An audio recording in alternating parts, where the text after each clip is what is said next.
Greetings, beautiful people. Welcome to week 3. We started on Monday, July 13th, and it ends on Sunday, July 19th.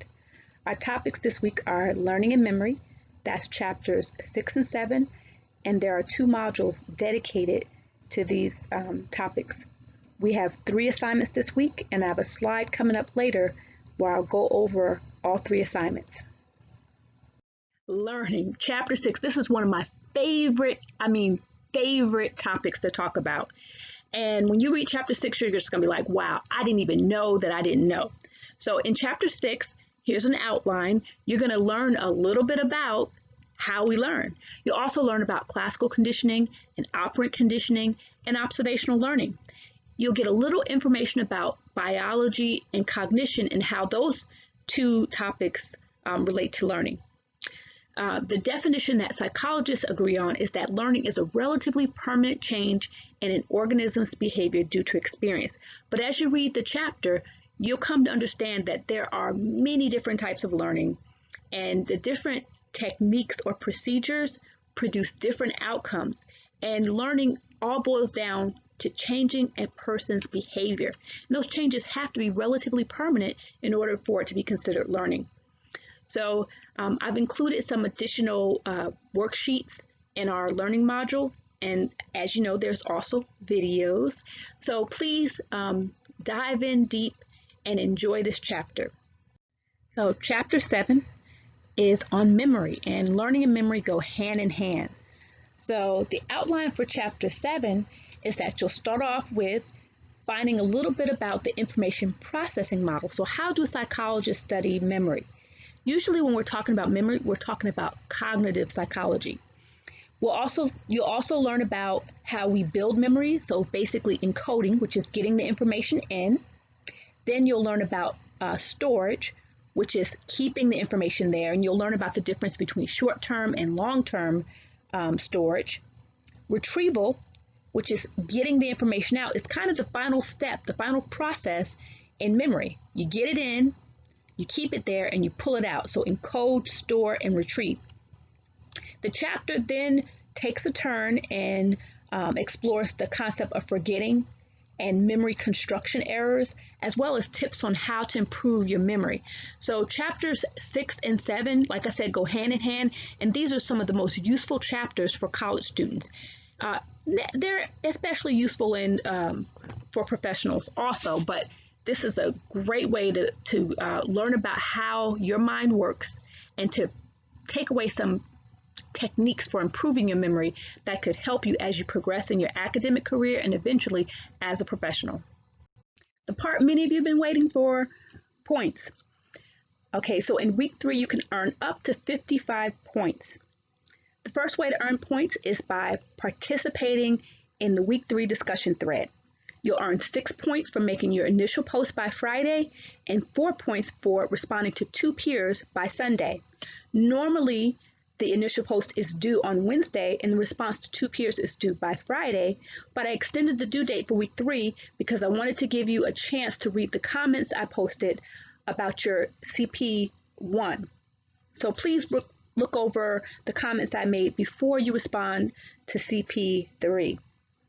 You want to make sure when you participate on the discussion board, you're adding meaning, okay? Ask a poignant question. Show what you know. This is a chance to talk about psychology in an intelligent way. We're not on the board to just ramble and say, I agree with you, no, I agree with you, or I disagree.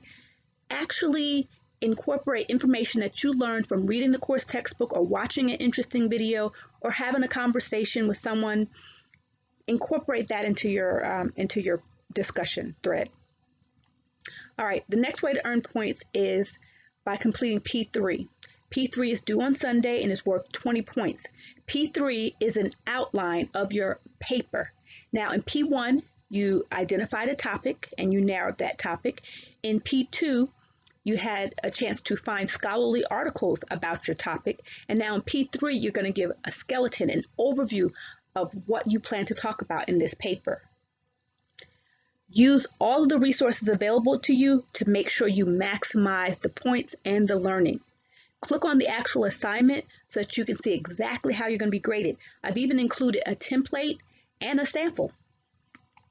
All right, the last way to earn points is through completing quiz 2. Quiz 2 has questions about information that's presented in chapters 1, 2, and 3. So you'll have mostly multiple choice questions, but one short answer question, and it is timed. So it's similar to quiz 1, just you have a little bit more information to demonstrate that you know, but you can earn up to 25 points for completing quiz 2. So that's how you earn points for week 3. Thanks for watching the video. I've included a few incidentals here. First is grades. I know a lot of you are concerned about your grade. That's why you're taking the class. I've dedicated an entire module to talking about grades. For some of you, taking the class online is kind of painful and boring. I get it. I prefer to teach face-to-face, but there are some perks to teaching online.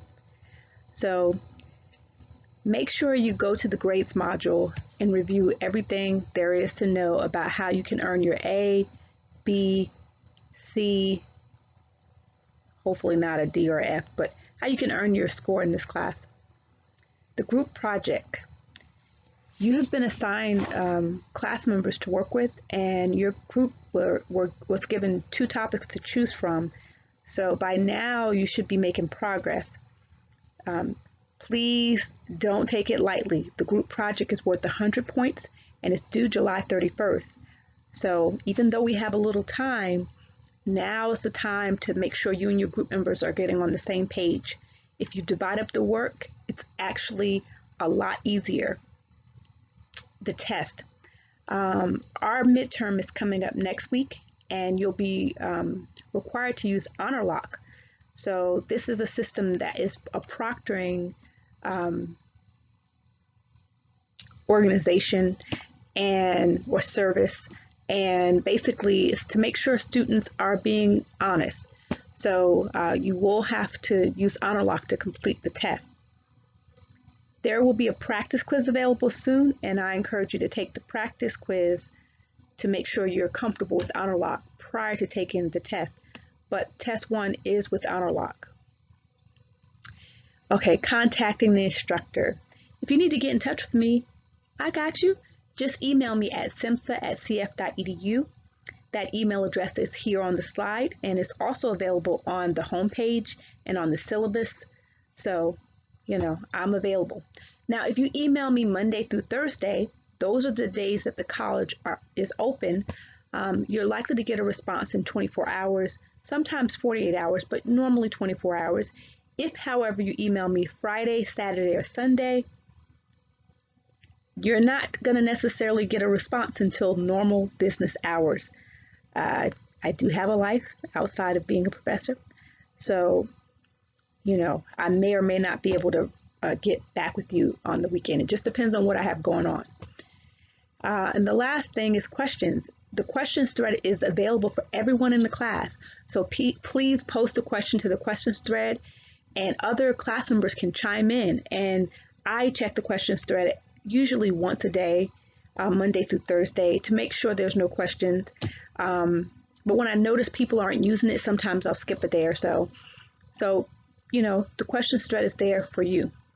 All right, that's it. Let's finish up week 3 strong.